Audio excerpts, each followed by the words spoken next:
Choreographer Johnny master ని Janasena party నుంచి తొలగించడం జరిగింది జనసేన పార్టీ అధ్యక్షుడు పవన్ కళ్యాణ్. సో మరి జానీ మాస్టర్ మీద ఇప్పుడు ఏవైతే లైంగిక ఆరోపణలు జరుగుతున్నాయో 21 ఏళ్ల మహిళా కొరియోగ్రాఫర్ తను కూడా జానీ మాస్టర్ దగ్గరే పనిచేస్తుంది. సో తను మాత్రం తన మీద అఘాయిత్యాలు చేస్తున్నాడు, అఘాయిత్యాలకు పాల్పడుతున్నాడు, లైంగికంగా దాడి చేస్తున్నాడు అనే విధంగా హైదరాబాద్ లోని రాయదుర్గం పోలీస్ స్టేషన్ లో కంప్లైంట్ పెట్టింది. సో పోలీసులు కూడా దాని కేసును దర్యాప్తు చేసి వాళ్ళ సెక్షన్ల కింద జానీ మాస్టర్ మీద కూడా కేసు నమోదు చేయడం జరిగింది. సో ఒక విధంగా చూసుకుంటే ఏదైతే వర్క్ ప్లేస్ ఉందో ఆ వర్క్ ప్లేస్ లో కావచ్చు, లేకపోతే తన ఇంట్లో కూడా కావచ్చు, లేకపోతే ఈవెంట్స్ కోసం ఇతర నగరాలకు వెళ్ళినప్పుడు అది బెంగళూరు కావచ్చు, చెన్నై కావచ్చు, లేకపోతే వేరే ఎక్కడికైనా కావచ్చు, ఎక్కడికి వెళ్ళినా కూడా తన మీద మాత్రం ఎప్పుడు కూడా ఇలాంటి లైంగిక దాడికి పాల్పడుతూ ఉండేవాడంట జానీ మాస్టర్.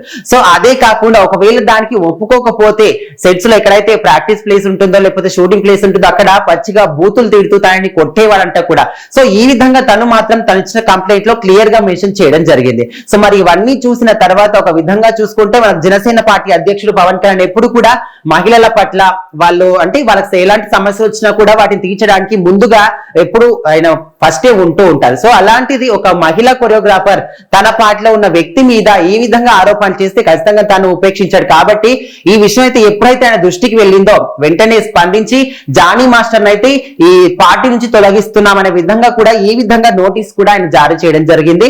సో ఇక్కడ క్లియర్ గా చూసుకోవచ్చు, శ్రీ షేక్ జానీ పార్టీ కార్యక్రమాలకు దూరంగా ఉండాలి. సో మరి జనసేన పార్టీ కార్యక్రమాలకు దూరంగా ఉండాలని శ్రీ షేక్ జానీని ఆదేశించడం అయింది. ఆయనపై రాయదుర్గం పోలీస్ స్టేషన్ లో కేసు నమోదైన క్రమంలో పార్టీ నాయకత్వం ఈ నిర్ణయం తీసుకుంది. తక్షణమే ఈ నిర్ణయం అమల్లోకి వస్తుంది అనే విధంగా వేములపాటి అజయ్ కుమార్ సో ఆయన పేరు మీద అయితే ఈ నోటీస్ అయితే జారీ చేయడం జరిగింది. సో మరి ఏదేమైనప్పటికీ జానీ మాస్టర్ మీద వచ్చిన ఈ ఆరోపణలు అసలు కరెక్టేనా? సో మరి తను ఒకవేళ ఒక్కసారి 2 సార్లు జరిగినప్పుడే కంప్లైంట్ ఇవ్వాల్సింది కదా, ఎందుకు ఇన్ని రోజుల పాటు ఊరుకొని ఇప్పుడే సడన్ గా ఎందుకు కేసు పెట్టింది? సో తన ప్రమేయమైన ఉందా, కావాలని ఈ విధంగా చేస్తుందా?